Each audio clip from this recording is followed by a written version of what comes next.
Welcome to MetalCast, the podcast where we're turning up the heat on all things metal, roofing. On this show, we'll explore the world of metal roofing from its durability to design, expert insights, and more. Join us as we bang out the details on the toughest roofs in the game. Get ready to unleash the power of metal roofing. Hello and welcome to MetalCast from MetalCoffeeShop. My name is Heidi Ellsworth, and we are here to talk about everything metal and how to grow your metal business. Whether that's roofing, siding, metal buildings, you name it, you need a great marketing support system. And we are talking to some of the folks who are doing this for contractors everywhere. And that is Rich Harshaw with Level 10 Contractor. And I'm so excited to have Rich on the podcast today. Hello, Rich. Hey there, Heidi. Thanks for having me today. Well, you know what? I was on your podcast last week and absolutely loved it. So hopefully, I'm pretty sure we'll have just as much fun today. I think we will. I love it. So let's start out with an introduction. If you could introduce yourself and tell us a little bit about Level 10 Contractor. Yeah, so Level 10 Contractor, been in business for almost 31 years now. Been under the name Level 10 Contractor just since about 2019. We used to be called Monopolize Your Marketplace. It's kind of a mouthful. We changed it. And Level 10 Contractor is kind of a nod to the idea that we like to work with contractors that are sort of on the, shall we say, higher end of the excellence spectrum. Companies that are really endeavoring to do right by their clients. They don't have to be huge companies, but at least doing the right kinds of things. And as look, we all know not all contractors necessarily fit into that group. Some by choice, some by just not really knowing how to run their businesses for experience reasons. But Level 10 Contractor, yeah, we work with roofing, siding, windows, kitchens, bathrooms, gutters, metal roofing, regular roofing, all kinds of roofing, and some HVAC too. So that's what we do. We're an agency. We do a little bit of HVAC too, also here on the Metal Coffee Shop. And, I think it's really important because, especially when you're looking at something like metal roofing, it's high end, it's sustainable, it's going to last, it has durability. So you need to have that strong marketing messaging around that. And you've been really bringing excellence in marketing since 1994, which I mean is huge, and to the home improvement since 2005. So you and I, Rich, are about the same. That 1993 was about the time I got into roofing, and Roofers Coffee Shop launched in 2002 with Metal Coffee Shop following in 2021. So talk to us just a little bit about how your journey, like how did you get started and really bringing, Level 10 Contractor and what you're working on now, Operation Lead Surge, into the market? Yeah. So the early days of the business, I worked with any kind of company that would come to the table. Had a lot of success with some electronic banking services companies of all things, some manufacturing companies of all things, and just go down the buffet line and take a little bit of every dish and put it on the plate. That's who we worked with. But one of my early big clients, big meaning they were a large company compared to my other clients, and they paid me in those days what felt like a ton of money, was a company called Lawnsmith Roofing. This is in 1996. And they were about $50 million in sales. They were the largest residential only back in those days. And they came to me with a real problem. They had just had a major storm, and they would normally send their crews out. They get them off the roofs and they'd send them out to distribute flyers to the affected areas. They could be very precision in their flyer delivery. Normally, when they would do that, they would get about 2,000 people calling them. But this time they only had 100 instead of 2,000. And it's because the previous year there had been a massive storm, and all of these roofers had come into the marketplace. So now the following year, the year I met them, they put their flyers out, and 5 minutes later somebody else would come take the flyer off the door, put their flyer in its place. And so they said, hey, we got a big problem, we need some help. So had a really good experience with them, developed a lot of really cool stuff for a roofing company. And so then about, let's see, that was 96, about 2005, so almost 9 years later, a lot of stuff happened in between that's not super important to this conversation. But I thought, I'm going to really settle down and get involved with contractors, and that came as a result of a guy named Tim Mush. A lot of people know him. He founded Market Sharp and then he sold it, but he still worked there forever. He invited me on to in those days it was called a teleseminar. We'd call it a webinar now. And he said, "Hey, I got about 300 contractors that are going to be on a teleseminar. Do you want to do it?" And I had just written a book called Monopolize Your Marketplace. It was again for the general marketing, consumption. It wasn't for contractors. And I got off of that teleseminar. It went well. It was well received. And I said, "Hey Tim, who's like the marketing guru in this space?" Because the dentists have their marketing guys, and the insurance people have their marketing people. And he said, "There really isn't one. That's why I saw your book and I reached out to you." And I said, "Oh, well, maybe that could be me." So I spent the last 20 years trying to become the marketing guru for contractors. It's a stupid word, but you know what I mean. No, I get it. I get it. And it's so true because in this industry, you want to build that reputation and have people know you. And I mean, just even Lon Smith, what a great company. I worked with them myself, a number of, selling products as a regional manager, different things, and then really to bring that in here. And I think that is really important. It's important for people to see you, to know you've been around. It's something about roofing that and in construction overall, it's built over time and showing what you have and really making it happen. So how did Operation Lead Surge kind of come into? I mean, what was the inspiration with that? Okay, so first of all, what is Operation Lead Surge? It's a 2-day conference that we're holding in September, a little bit later this month, that will go over kind of the entire marketing philosophy of Level 10. Now, how did it come into being? Well, I've done trainings my whole career. I used to do 5-day marketing trainings in the early 2000s. Like we'd bring companies in from all over the country. 5 days is a lot, okay? But I told you a minute ago when I connected with Tim Mush and I asked about the marketing guru thing, he said, "Well, there really isn't one." And I said, "Well, hey, what if we did some seminars around the country?" And I partnered with Market Sharp at the time, and we did over the next year and a half or so. I think we did about 30 locations of 1-day seminars. Yeah, we'd go show up in Washington, D.C., and then the next day we'd show up. I don't remember exactly, but maybe Philadelphia, somewhere that we could get to that night, and we would hold these sessions. And then I got into training. I've spoken at every conference that exists. It's crazy, a lot. And I speak at all these conferences, and I finally kind of looked up about a year ago, and I said, it's time for us to hold our own conference. I attend these, I've spoken at these, I used to do things like this. So yeah, I've got a great business development person, Mary Beth Bodner, and she kind of took that baton and started running with it. And yeah, sure enough, we've got a little conference coming. It's not a huge conference. I think there will be about 50 companies there, which is what we wanted. A little bit more intimate. It's more of a workshop. Hmm. Well, and then contractors can talk to contractors, and that always helps. That brainstorming and strategy. Yeah, there's a lot of there's probably two or three major kinds of conferences. One is like top 500 qualified remodeler, top 500. So it's like 25 speakers. Each guy has maybe 30 minutes or something, and there's a lot of networking, and there's this huge pool of sponsors there. And so people come for the sponsors and for the networking, and to get an idea here or there. This isn't that. This is it's Look, I'll be honest, it's going to be a lot of me. Okay. I'm doing almost the entire training, probably 80% of it. And it's really just going to walk through this whole marketing system, soup to nuts. Here's everything you need to know. And then there's a 12-month follow-up via Zoom to implement. So it's more of a training, I would say, than a seminar. I think that's so important. And one of the things that you really bring to my mind as we're kind of talking through this is you've been doing marketing for a long time. And I've been doing marketing for a long time in the industry.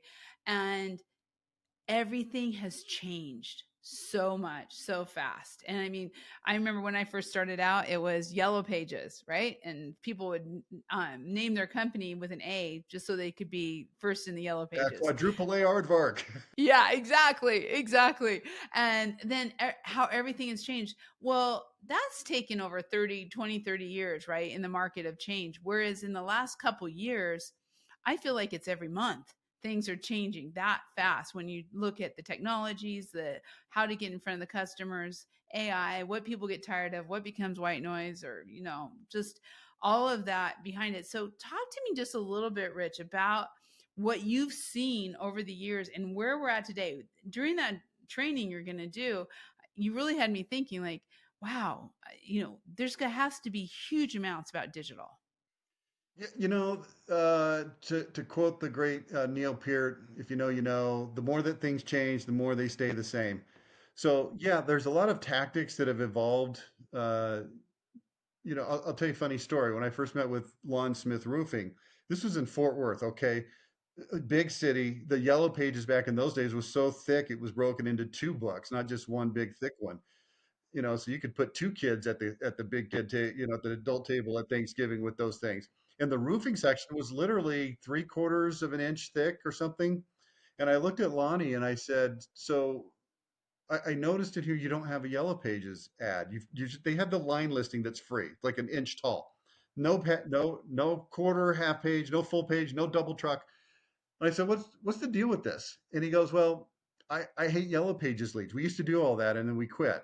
I said, "Well, why do you hate them, and why did you quit?" He said, "Well, the reason is because whenever we get Yellow Pages ads, people would always call and they would ask the most insufferable, stupid question, and I hated it, and so I just quit." And I go, "Well, let me guess. The question was, how much does it cost for a new roof?" And he goes, "Exactly. I hate that question." I said, "Okay, let's think about that for a minute." And I think this is important because obviously Yellow Pages is gone. It went the way of the dinosaurs. It got hit by a meteor, or maybe like Lonnie Smith. That guy smoked 8 packs a day. I think maybe that's what killed the dinosaurs too. Who knows? That's a Gary Larson reference. Anyway, um, so why don't you like the Yellow Pages? Well, this is all these people calling. They want to know the price. Well, here's the problem: the number of times that the average person calling you from the Yellow Pages has ever gotten a new roof, statistically, is zero. They've never done it. Okay, so what's the reputation of the roofing industry? Bad. Why? Well, a lot of reasons that we could name. We don't need to name them right here. Okay, so everybody thinks you suck, and they've never bought a roof before, so they don't even have firsthand experience. They just know this reputation that sucks. Okay, great. So now what does your ad say? Well, here's what it says: Lawn Smith Roofing, in business for 35 years, 50,000 satisfied customers. And so here's what happens: people start thumbing through that Yellow Pages and they see that, and all they see is all these ads that look exactly the same, just different colors and different fonts and logos. They don't know how to judge what to look for in a roofer, so they ask the only question they can think of. It's the only question that they logically know, which is, well, how much is it? Right, right. And he goes, "Oh, so here's what we did." And the genesis of what we did there is the genesis to everything else that we still do right now. It's exactly the same. We created something for Lawn Smith Roofing called the Code of Ethics. The What was it called? The Code of Ethics and Code of Ethics and Competency Contractor Standards Guide. It's a mouthful. For sure, just Contractor Standards Guide. So we created 21 standards broken into 4 categories: financial stability, reputation, workmanship, and something else that I can't remember off the top of my head. So there's 4 sections. And each of those had little subsections. So we trained people: here's what you need to ask for when you are looking for a roofer. And then we convinced them to put it in the Yellow Pages, create a full page ad, ask these questions of any roofer. Oh, so we start to educate them. So when they call, instead of just saying, how much? They're like, oh. And so I'm going to date both of us since we were from the same era. We created a VHS videotape. Wow. This even predates CDs, okay, or DVDs. And it was 11 minutes long, and we walked people through the Code of Ethics Contractor Standards Guide. And we showed them, here's what to look for. It was 11 minutes long. Why do you think it was 11 minutes long, Heidi? That's how long the VHS? I don't know. How long it takes the guy to measure the roof. Back in those days, you had to Oh, get a ladder, climb the roof. It took about 10, 12 minutes typically to measure the roof. brilliant. So while Brilliant. they're in there measuring, they're in there watching this VHS tape and it's educating them what they need to know. Okay, great. So that worked gangbusters. It was awesome. Okay. Okay, now it's been 29 years since we developed that. So what's the difference now? The difference is, well, people aren't looking in the yellow pages, but now the yellow pages is called Google. And now as we move into 2025, 2026 and beyond, Google is now kind of morphing into AI. And people are wanting to know what do I need to know? So it's the way that we do marketing, everything is founded on what we call identity. Identity. Identity is communicating with power, precision, and passion. The three P's: power, precision, and passion. Who you are, how you're different, why you're better, what people can expect when they do business with you. Okay. That's identity. So that's what we do in 1996. We take and put that information into the yellow pages. And then we put it onto a VHS tape. And then we put it into a brochure. And then if we run an ad, we put it in the ad. And then if we put a job site sign out, which is huge, we put a little take one next to it so people could grab a little flyer that says, here's what you need to know. And so now, fast forward to 2025, it goes into the website, it goes onto social media, it goes into YouTube. It's all the same stuff. This is why I said the more that things change, the more they stay the same. So now it's not yellow pages, it's your website, or it's Google, or it's AI, right? Yeah. But it's still about telling the story of who you are as a company and your ethics and what you're going to deliver to that customer. You're right. That never changed. It's just the channels and the medium that we use to get it out in front of them. It's still all about trust and confidence and education and understanding. So yeah, so when you show up at Operation Lead Surge, or if you ended up, somebody was doing business with our agency, the first thing we're going to do, always, every single time, is we're going to go through a very painstaking, what we call identity consultation. We want to find out, who are you? And there's 5 pillars of identity. Okay. There's your products, there's your workmanship, there's what we call bedside manner, which is how you treat people. Then there's your core values, and then there's what we call community and culture. Okay, so there's 5 categories. Each of those categories has multiple possible identity points. So, for instance, if it's bedside manner, it might be firm and accurate quotes. Okay, and it also might be no sales, no high sales pressure. And it might be we clean up after ourselves. So, like for instance, we created something, again, this all goes all the way back to Lon Smith in 1996. We created something called the No Tricks, No Pressure Sales Agreement. And it was 11 items on a piece of paper. At the top, it said Lon Smith Roofing, and then it had 11 items. Here's what we promised to make sure that you don't never feel pressured. And then it talked about how our salespeople will respect your property and your home, and they'll park in the right place, and they won't smoke, and blah blah. I guess people still smoke back then. And then it progressively got to things like, we will endeavor to show you all the products that make sense for you and nothing that doesn't.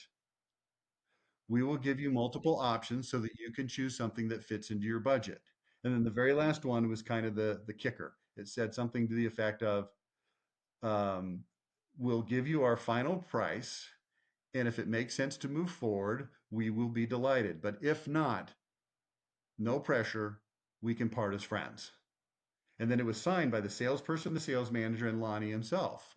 Okay, so no tricks, no pressure sales agreement. So what we're doing is we're taking this idea, okay, of no pressure sales. Now remember, this is just, there's 5 pillars of identity, and this is the third one.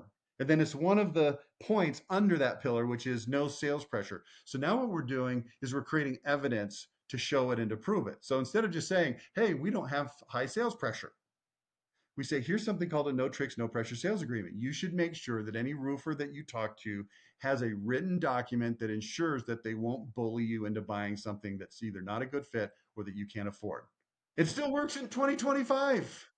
But now here's how it works. Yes, it's still a document, but now we set the lead comes in, wherever it comes from. We set the appointment, and everybody hopefully is using automated AI type tools, and the tool is going to automatically send out a little text reminder, and it's going to say, Mr. Johnson, I just want you to know that at XYZ Roofing, we never apply high sales pressure. Here's a little video we created to explain our philosophy. And so then they click on it, and it's 40 seconds long. And it explains what's in the no tricks, no pressure sales agreement. And now when your salesperson shows up, now that prospect is more favorably disposed to want to do business with you. It's what do the old sales trainers call you show up more as a welcome guest instead of a nuisance pest or something like that. And you say, well, what if they don't watch the video? Well, what if they do watch the video? That's a better question. What if they do watch the video?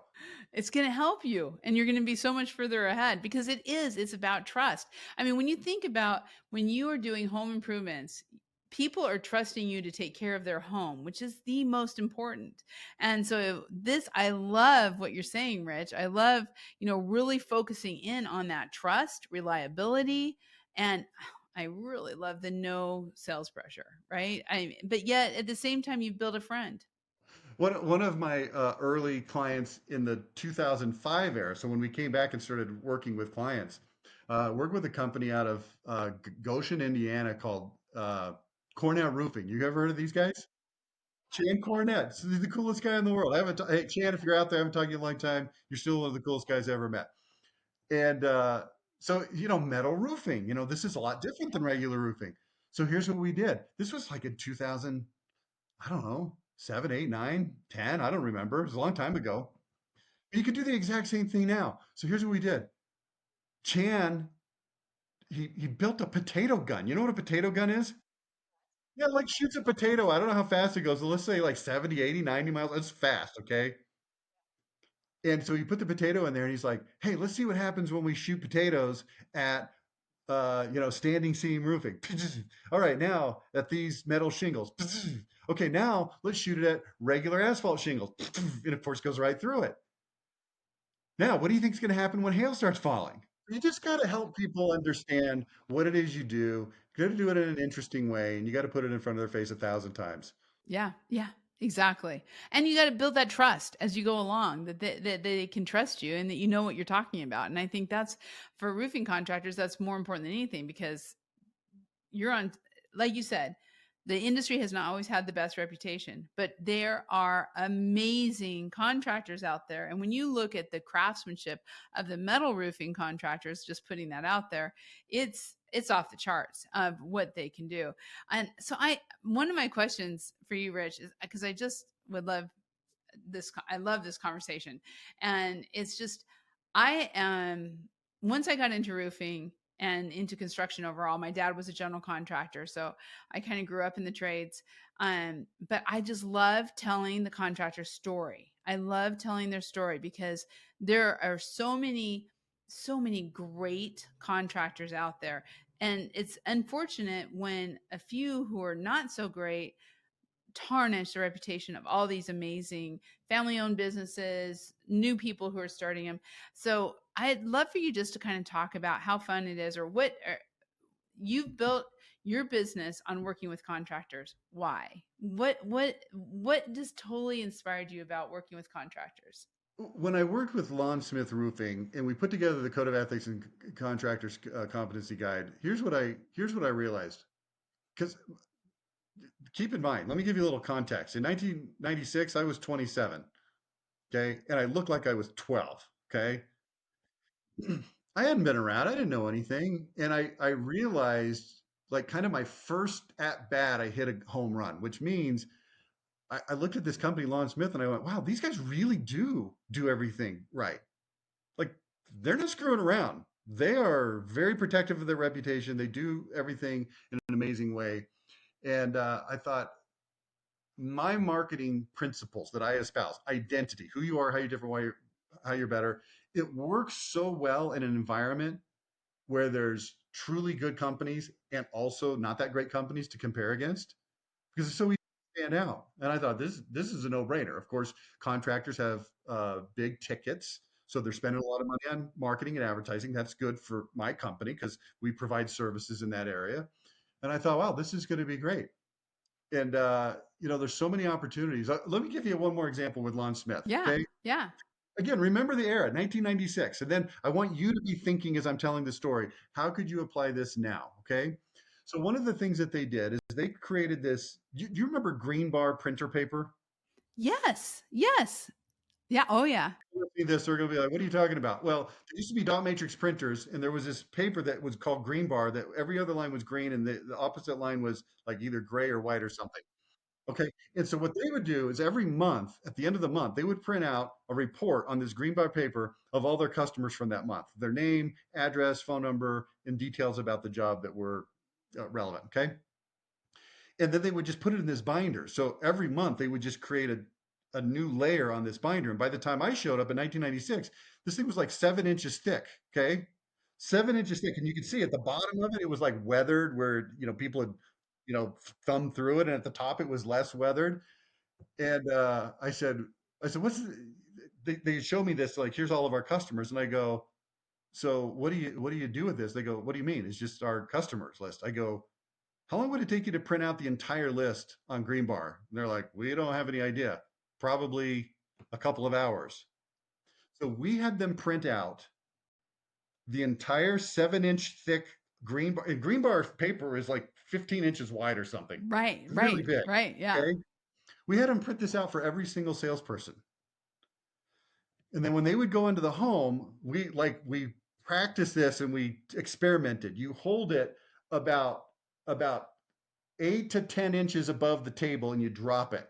Higher than that, it could break things. Okay, it weighed like 13 pounds or something, and you drop it. You go, here's every single customer we've ever worked with in the 33 years at that time we've been in business. Thump. Would you? I'm happy to leave the room, go out to my car. I'll leave you with this for as long as you want, for 10 minutes, for an hour. You can call anybody in this book that you want. Ask them what they think about Lonsmith Roofing.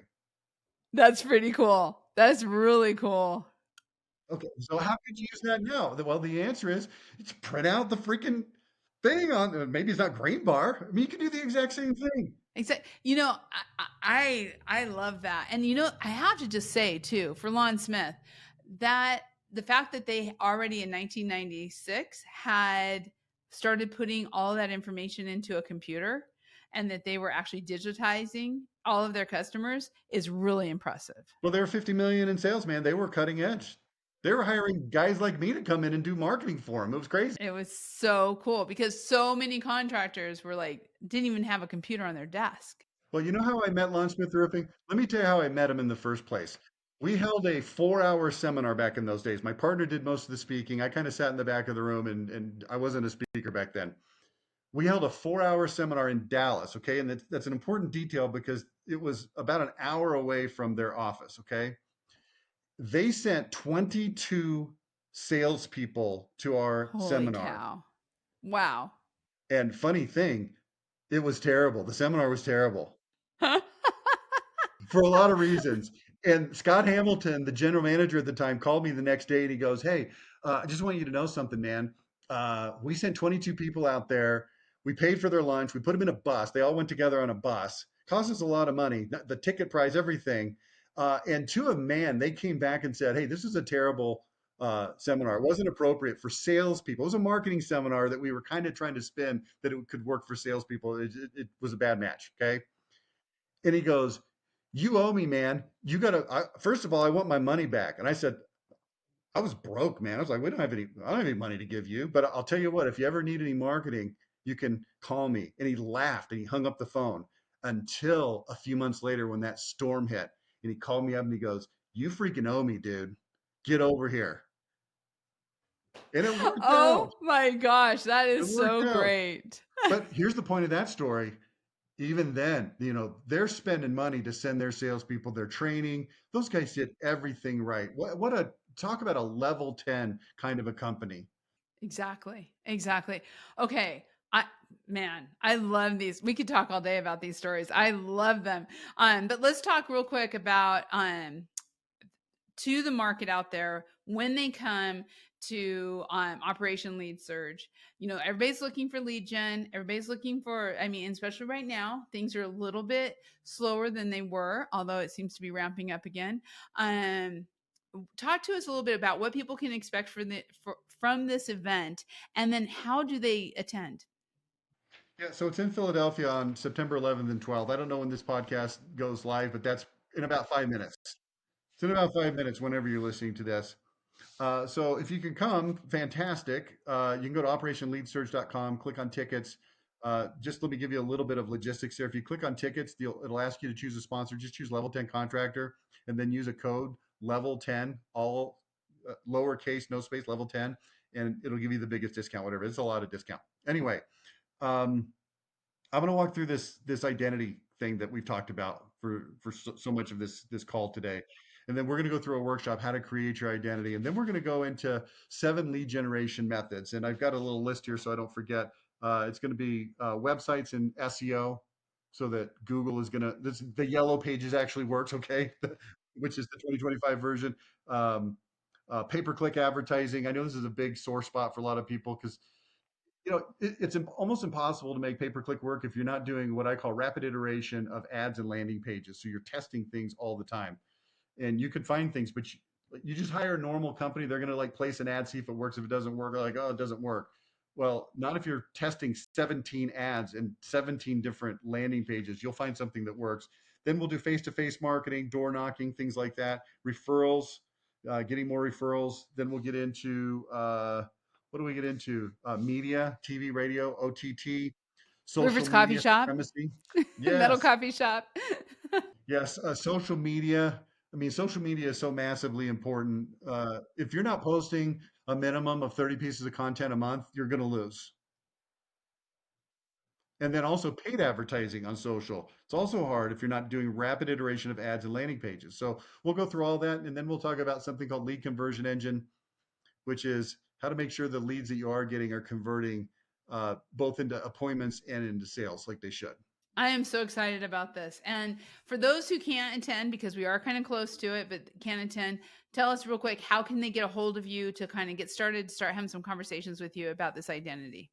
Yeah, a couple of things. First of all, we're video recording the entire conference, so we will be making that available for sale. If somebody is interested in that, just reach out to me. My email is Rich, R-I-C-H.